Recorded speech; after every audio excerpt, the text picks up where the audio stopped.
Hey guys, welcome back to a brand new episode of Staying Sweet, the podcast. I'm joined once again by my favourite guest. Hello. Introduce yourself, Rebecca. I'm Rebecca Nicholson. Should I talk about my job? Yes. Okay. I'm going to do the typical introduction. I'm Rebecca Nicholson.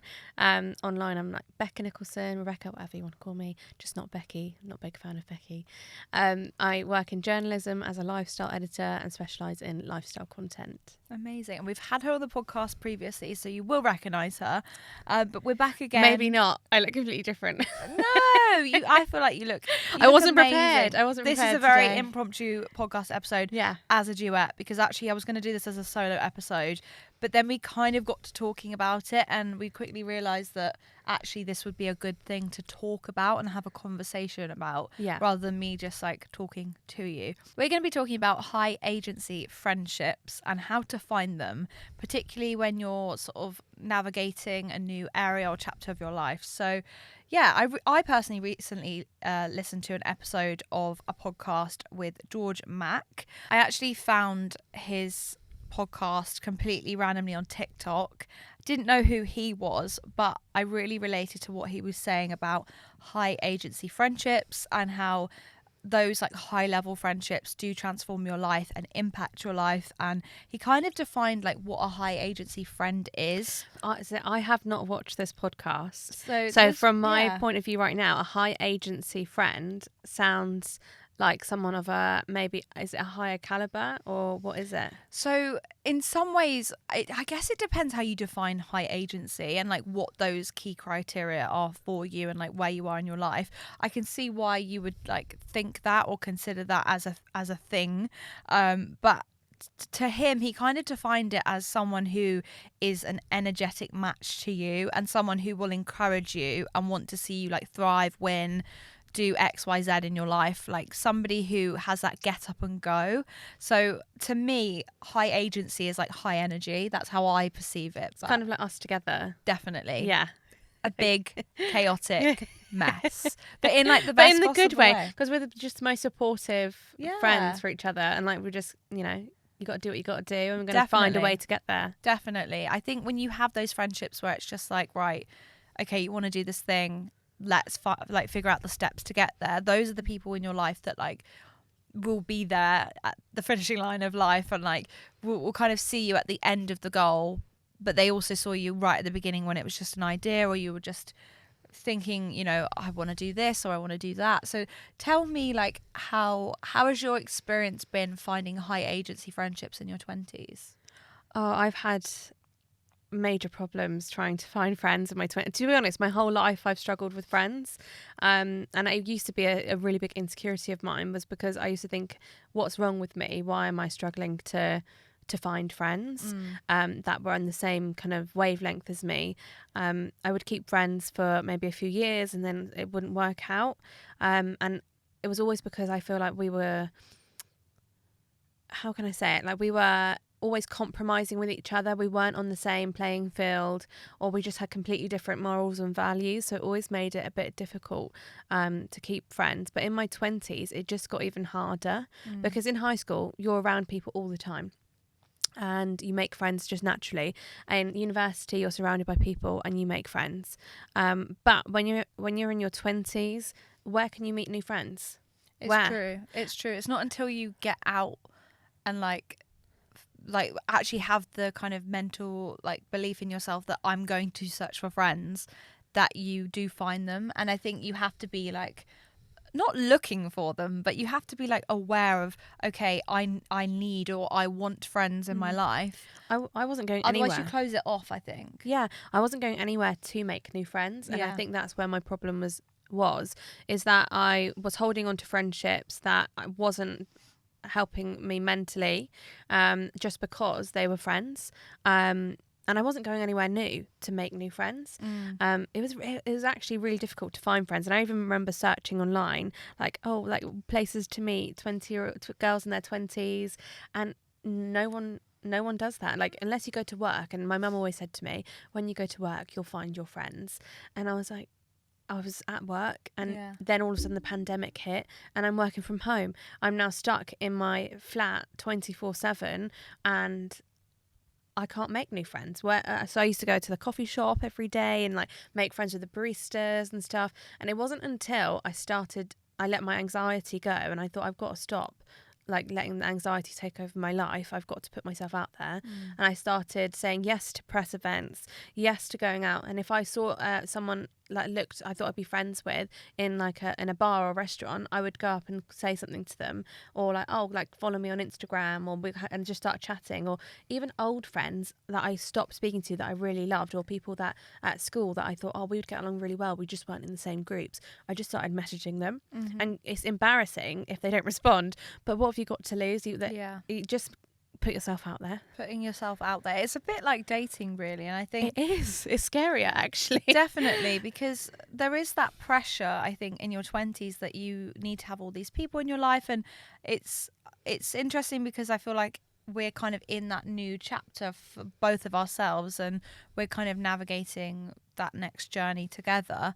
But do you find like the people that were maybe like lower agency friends, like low agency, did you ever find those people were kind of like an obvious low energy, or was it kind of like you were in denial a little bit for a while about it? Like, how did you identify like, actually I don't think that person's that good for me or good for where I want to be? Do you know what, I couldn't identify they were, what's it called? Low agency. Low agency. I couldn't identify low agency because we had moments of really high agency.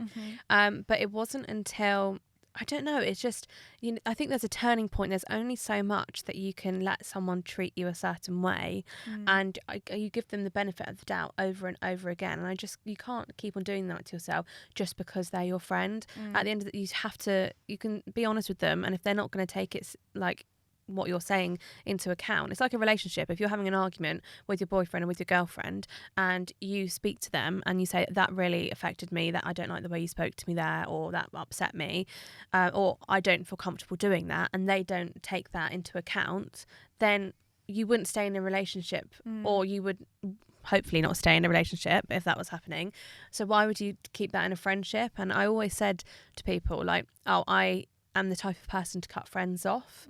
And I think it was because I was more afraid to keep on making friends. I was like, no, I'm not going to make friends. I'll just cut them off if I find out they're doing something wrong. But it is a relationship. Yeah. And you have to work hard, but you can't let people take the piss out of you while you're at it. I completely went off topic. What was the question? No, the question was more like, is it easy to identify low agency? Right. Because another thing that this what's his name, George, I wanted to say Chris. I know that's for a different reason, guys. And no, don't search my following list because I'm not following him. Did you unfollow? I've unfollowed him. Good. It's quite funny. We're keeping that in just for the bands. George was talking about what the difference is between high and low agency. So like high agency is the ability to enact change. So like a high agency friendship has like the mindset of, oh my God, that's a great idea. Right. Why don't we do this? Or why don't we reach out to this person? It's kind of like this like energy whiz that you get, or this surge of like creation, and you want to just make and build and win. And it's very like, whoa. It could be lower energy than that and still be high agency. But he identified low agency as life happening to you. And those people that just go, oh, well, I'll just see how it goes, or I'll just go with the flow. But like not in a go with the flow as in like a positive way, as in like, oh, well, I can't be bothered to give myself a go or try things in life.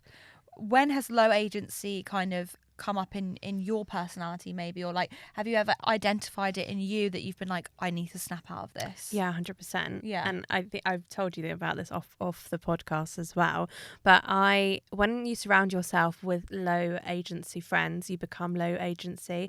It's like if you surround yourself with someone that's always half the cup is always half empty, you become half empty all the time. And you need to surround yourself with people that are high agency, the glass is full.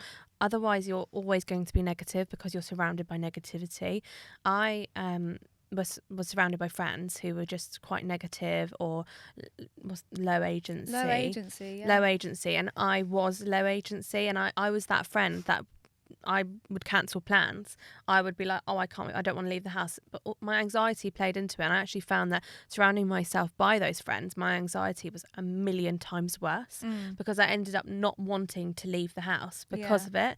Because I knew that every time we went out, it was going to be possibly a negative experience. Yeah. Whereas if you surround yourself with people that are positive, every time you hang out, even if you have a rubbish time, like us, even if it's not a great event or something, we still have a good time together. Like we've gone to a few things that have just been like, oh, that was a bit of a weird energy. We both mutually felt the weirdness of the event or the place. Like, it's not very often that we've had to deal with that. Like, we've been very good at, like, if it's not good for us, we'll leave. But we kind of are mutually aware of it, and we can check in. And I think that's the sign of a friendship that, okay, you're feeling uncomfortable. Well, okay, we're both going to remove ourselves from the situation. Yeah. And it's quite interesting that George Mack spoke about this idea of energy transference, and what you were saying in that when you surround yourself with those people, you become them. And you really do. Energy transference, essentially, good or bad, you're going to get a release of something from them or spending time with them. Like, I'll be honest, I have kind of documented it before on, like, my vlog channel and stuff, but I had a friendship quite, I would say, shorter lived than some of my other friendships, but this person came into my life very sort of whirlwind, and it wasn't until lockdown that I realized that they were totally using me. And I'm not joking you, I would film myself on Snapchat, which is, I mentioned this on my other podcast episode to do with the London Marathon. I documented myself after hanging out with them, and I was drowsy. Oh, really? I was like, I looked like I was in a trance, and I was so freaked out by it. I was like, I really need to just video this. And it was like an outer body experience, and I would leave and I'd need to sleep. Oh, I've had that. After hanging out with someone. Even if we were doing something high energy, they were almost like sucking, they were like an energy vampire, like sucking the life out of me. Sometimes I've been like out with people, and halfway through my energy, my battery is dead. Drained. I can't socialize another second because my battery is dead. I can't do it because I felt like they were draining everything out of me, or I was overcompensating for them not being high energy, so I was overcompensating and socializing for them because I was embarrassed the fact that they weren't. That's so interesting. I also had a friend like that. Oh, really? Yeah. And I would double down. I would be like trying to get them out their shell, and it was so strange because when they were with me, they were so bubbly. Yeah. And then anytime anyone else saw them, the people would say to me, oh, she doesn't talk, does she? Or she doesn't say hello, she doesn't interact, like almost to the point where it kind of came across quite rude. But it was because it was like the difference between us was so like the polarity was crazy that it just didn't work. And I think what George Mack said so like eloquently, and you must listen to the podcast episode, and I will link it below, because he touches on a lot of things, and he touches on having a sense of your own agency and why that's significant. Like, I found the episode so interesting because it made me think back to loads of different situations across my life, and particularly when you're finding friendships in adulthood, things are, a season or a reason or a lifetime, and it's okay. It doesn't matter which one it kind of fits into, but if that person is not for you, like, listen to your intuition. Don't hold on to it. Yeah, don't hold on to it, because you'll end up becoming someone that just lets life happen to them, and like you'll follow their path. You morph into them. Yeah, you'll follow their path. Yeah, you morph into them, and you ruin your path by morphing into their path. Yeah. Or you end up creating a path together that neither of you are actually meant to go down. Yeah, that's so true. Yeah. And I think, thinking back to like one of my longer friendships where that person was very like, we were very chalk and cheese, like she was very quiet, I was the loud bubbly one, but actually it was like other things were happening like under the surface. But what I found so interesting is that so many bad things happened to me when I was in that friendship group. Yeah. And it wasn't necessarily her fault by any stretch of the imagination, but what it was, we were just on the wrong like frequency. I was being literally dragged down into this like cesspit of low vibration, and it was just like we weren't helping each other.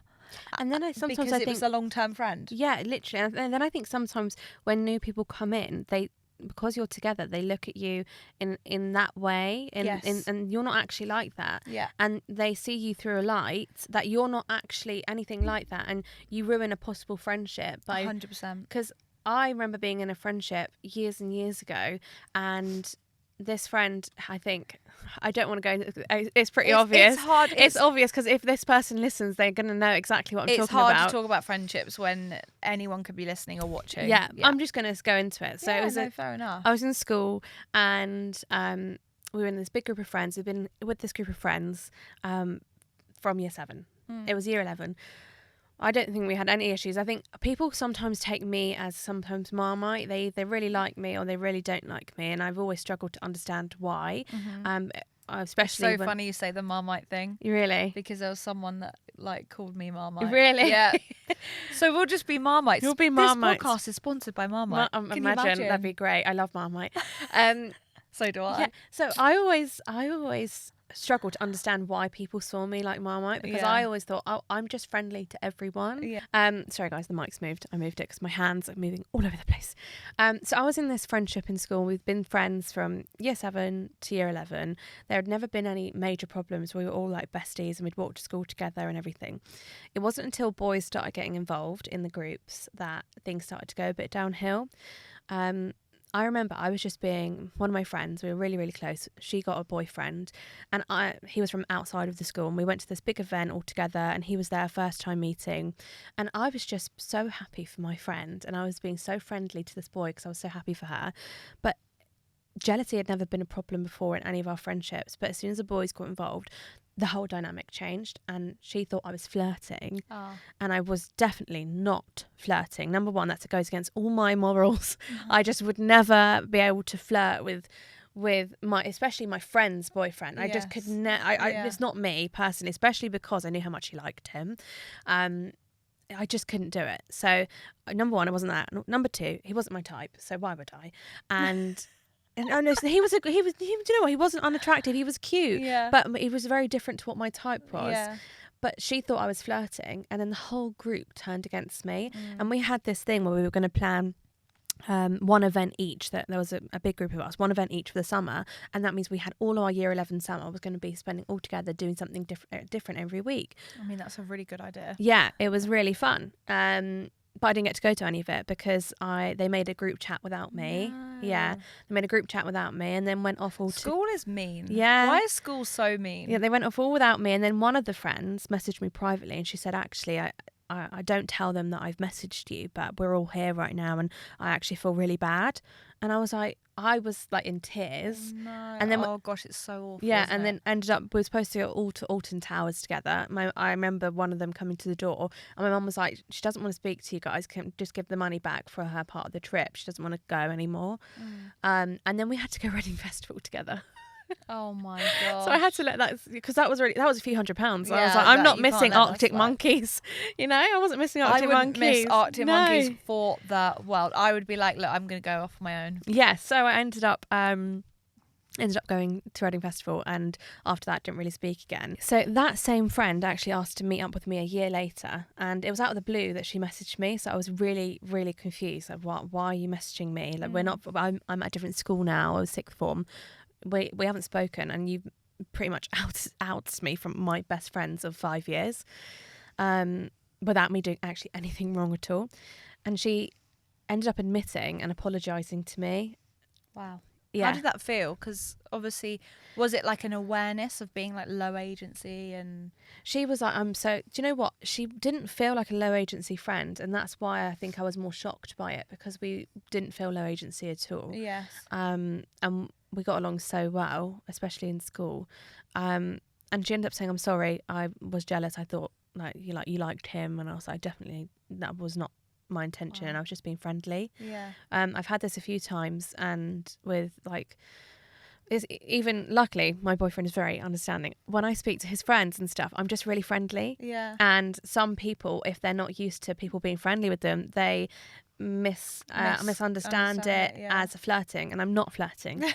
I'm letting you know. Me, on the other hand, I'm definitely flirting. Oh my God. And we went away recently and her vlog, I thought, oh my God, I can see now that people think I'm flirting because I was just being friendly. I feel like as well we were like not egging each other on, but we were in that like fun energy. Like it was a very relaxed. It was almost like we were flirting with life. Yes, I wasn't flirting with him. No, we were flirting with life, and we were having a great time. And I think that's where we can recognize that. And like it's quite interesting what your personal experience, even from a young age, and how it does sort of transfer differently as you get older, but also it can be very, very similar, and it can kind of feel sometimes like you're going through high school things as an adult. All the time. I'll be honest. Like it doesn't matter when does it end. When does it end? George did mention this really lovely analogy which I wanted to share, which is the treadmill versus sofa friends. So sofa friends he coins as, after hanging out with them, you feel drained, you lack energy or motivation, you want to mope around, you feel sluggish and like low vibrational, or you kind of feel like lazy. Like you might hang out and like all you ever do is like sit on the sofa and you never leave the house. You've never gone like outside to hang out. And then a treadmill friend, which is someone who, after hanging out with them, you have so much energy, like you could run on a treadmill, or you feel like you've just come off a treadmill, and you're always like chasing ideas, you're following through, you're emitting like a higher frequency, or you basically not winding each other up in a bad way, but like you wind each other up in such an energetic way that you're like, oh my gosh, and then it's like boom, you've like created magic together. I love that analogy because I feel like when you're searching for people that are like your tribe and that are people that are going to be good for you and beneficial for you, like a mix of the both is, going to be nice. But you want to be able to chill with your friend. Oh, 100%. And have those sofa days. But if it's 24/7 and you're not moving forward or anything, it's not that, no. Yeah, and like you have to realise like what do I want? Almost like a wish list that you'd have for a boyfriend or girlfriend. Like what is the wish list for your friends? Like where do you see yourself going with your friends? Like we've only known each other a year and we've travelled twice together. So like travel was a big thing. Being like a spontaneous person. Positive. Which I never used to be spontaneous, guys. So you can grow out of like habits, or like the more you give things a go, you can be more relaxed about certain parts of your life. Like I said, I let my anxiety completely take over my life. I was the least spontaneous person ever. And I think you just got to step out of your comfort zone. But you can't step out of your comfort zone if you're surrounded by people who don't allow you to step out of your comfort zone. Yeah, or would just prefer to like lounge about all day. And like, I'm not saying that's a bad thing because it isn't. Like, you can. I love to have a lounge about. Oh, don't get me wrong. I live in my pajamas. If I'm not in gym gear, I'm in my pajamas. Yeah. That's got to be said. It's more the mindset. It doesn't matter where. It's the pajama mindset. Yeah. It's more like if you can chill we can chill in our pajamas on the sofa, but we're talking about like creative things and we're enjoying our time and we're thinking about the future and how can we do this, how can we do that, and we can sit down and watch a movie. And then we can carry on later, be like, okay, let's do this, let's do that. Yeah, it's like the perfect balance of both. And it's not being afraid to find those people, because we could have mentally checked out and been like, I don't need any more friends. Yeah. What are you missing out on? Like, you're actually missing out on people who could really elevate you and like take you to the next level, cheer for you, be on that same frequency. And I think, why would you not find those people? I just found the podcast really interesting. He spoke about lots of different elements. I think the podcast title was something like 16 like life-changing things or something, and high agency friends was one of them. And I just thought, do you know what, that is such an important topic, because when you decide you want to be a certain person, or you're branding yourself, or you're becoming like, you're identifying and creating your identity as someone that maybe you're like not used to being, you're going to want to find and attract those friends that align with you on that new journey. Like you might be rebranding yourself, and it's like, not to cut your friends away, but like your old friends might not support the new version of you. I often find that the people that you've known the longest are the worst supporters. I could agree with that. I remember I tried to do YouTube when I was in sixth form, and all I wanted to do was just film makeup videos, clothes hauls and everything, try-ons, and I bought everything, and all I was just bullied by everyone that I counted as a friend, and they had no belief in me.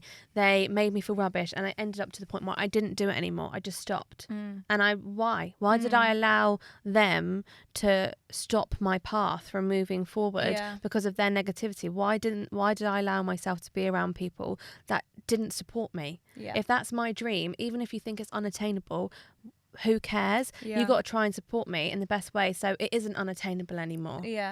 And why would you surround yourself with people who don't believe in you? Yeah, exactly. Because it's going to niggle at you. It will. It will. does. Because I stopped doing it, and I always think, what if I hadn't have stopped it? I could have been doing my dream career. And I love my career now, but I could have been doing like even more of a dream career that I love, and I stopped it just because I let the people that were closest to me tell me that I wasn't going to amount to anything to do with it. And I often find that it's the strangers who are the most supportive, and finding a friend that is so supportive of you is so rare, and I think that's why I really love our friendship. Oh no, I love our friendship as well. And I think when you're on that journey and you're kind of turning that new leaf at the same time, it's kind of like, oh, we're both going through this right now. We're both rebranding. So I was sitting over there and I was watching Alice film her previous podcast, like she mentioned her last one, that she bulk records some of them. And she was talking about how she's doing the marathon, and some people being so negative and putting doubt in your mind and not believing in you. That is like the worst ever. And I often, like I said, it's the people that are closest to you that often put the doubt into your mind. Yeah, and because they are so close to you, it hurts. You believe it. Yeah, you believe it. And it's like, oh, that didn't hurt me. No, that hurt me. Like, you feel it differently when it's like, if they don't believe in me, knows you so well, and it's like, what do they know about me that I don't? Yeah, if they don't believe in me, no one can believe in me. I must not be able to do it. Yeah, I let that affect me for so many years. And I had friends that were doing that, like even some family members took the mick out of me doing YouTube all the time. Crazy. So, you can't surround yourself with people like that. And with your family, obviously you can't change your family, but you just got to be honest with them and be like, I'm enjoying doing this. If it doesn't go anywhere, it doesn't go anywhere. But my goal is for it to go somewhere. So I need your support. And I often find that we support each other a lot. Definitely. Like those people that doubt your marathon, like why would you doubt someone doing the marathon? If that's a goal that they're going to set for themselves, why would you try and bring them down? Why would you... why be bitter about someone's happiness and success? Definitely.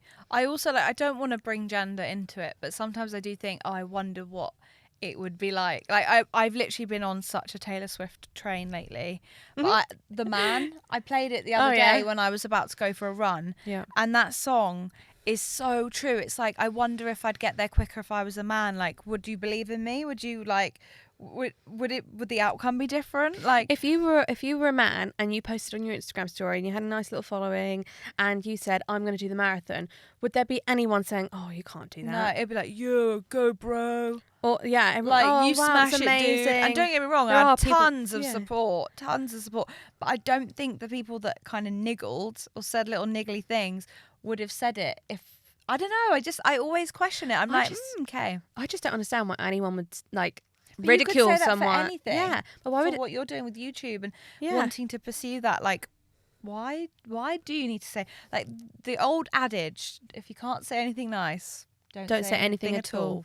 Love that. Or as my dad says, loose lips sink ships. We love him. So it's true though. It's true.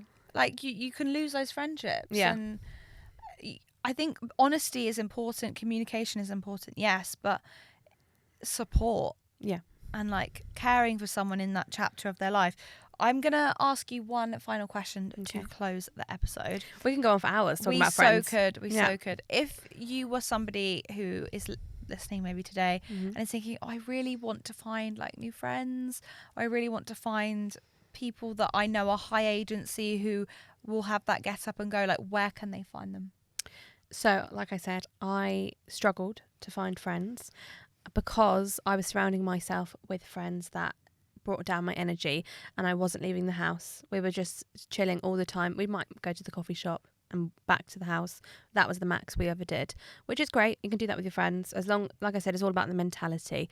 But to meet friends, especially in your 20s, you have to understand everyone has gone through a struggle of it, and you're not alone. It is hard to find friends in your 20s, but you need to put yourself out there. You need to step out of your comfort zone. You need to leave your home. You need to maybe join a pottery class or an art class, or do you know what, a singing class or a performing arts class, or at work if you see someone, just say, do you want to go for a drink after work, or shall we meet up for a coffee?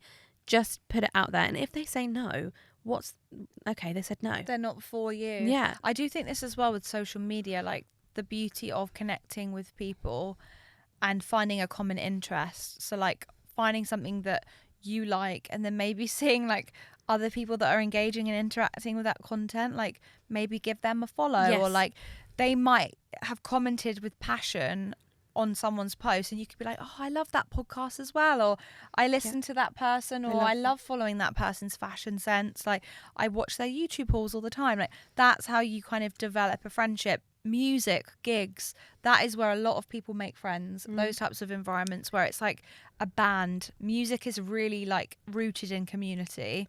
Like even TikTok, actually. If you see someone on TikTok and you think, I really like her vibe, just DM her. You know, if you like our vibe, you can DM us. DM us. Like that's why I wanted to grow the Staying Sweet. I'm going to plug it again, guys. The Staying Sweet community and our society, because that's for like-minded women in business who want to connect with each other and communicate, and maybe would potentially be a bit too shy to kind of go in solo. Come and say hi in the group chat. Love that. But thank you so much, guys, for listening to today's episode, and I really hope you enjoyed my lovely guest, Rebecca. Thank you. Do you know what would be fun is if we could do another one about friendships, if you guys enjoyed it, with questions, and we can answer them. Dilemmas. Yes, I would love to do that. If there's any dilemmas, and I also want to do a podcast episode for like life progress dilemmas. So like business scaling, anything like business related, but also it could be like personal growth. So like your own journey to becoming the best version of yourself. If you have any questions that you think you'd like to submit, I will leave a question box. I'll leave you guys to comment in the YouTube comment section. Let me plug that first. And then I'll also leave a little question box in the Spotify or like podcast streaming element, so you guys can like pop in your questions there, and we can do like a little follow-up and answer your questions. But thank you so much. As always, guys, please do give this video a like if you're watching on YouTube, and if you're listening any other way, give it a rate and review, because your opinions and your likeness honestly means the most, and it really, really is useful. And as we said in this thing, support means the most. Yes, support really does help. So thank you so much, guys. I will see you next week. Bye.